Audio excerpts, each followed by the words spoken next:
带着比身体重的行李，犹如尼罗河边经过几个山顶，看到一堆光圈，不确定是不是这里。我看到几个人站在一起，他们拿着剪刀摘走我的行李，擦拭我的脑那快递装车走了，我已经被保安骂。橘子哥，我给你看一下我们自己工厂做的大雕啊。我要冲着你的拿货呢吗？我确定是你，可你怎记得我带来了临界的消息，可我怎么告知你，注定是一场相遇。我记得这里是片树林，后面有个山坡，山坡上的枣树，每当秋天到来，我们把枣装满口袋。我们家好几个顾客呢，你好。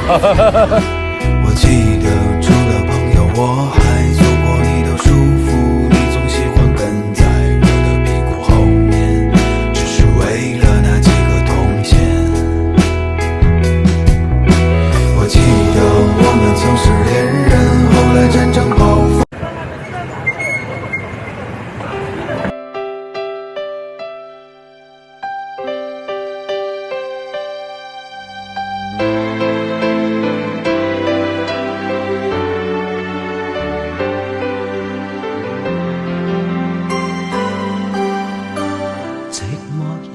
揮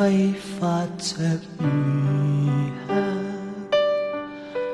原來情動正是這樣，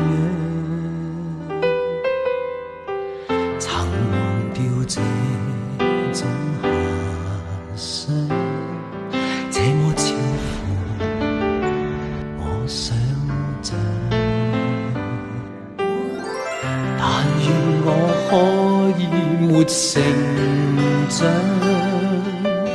完全憑直覺覓對象，無地迷戀你一場，就當風雨下潮漲。如果真的太好，如錯看了都好，不想證實有沒有過傾慕，是無理或有心像迷像戲，誰又會似我演得更好？從微笑中感覺到，從眼角看不到，彷彿已是最直接的裸露，是無理，但有心暗來明往，誰說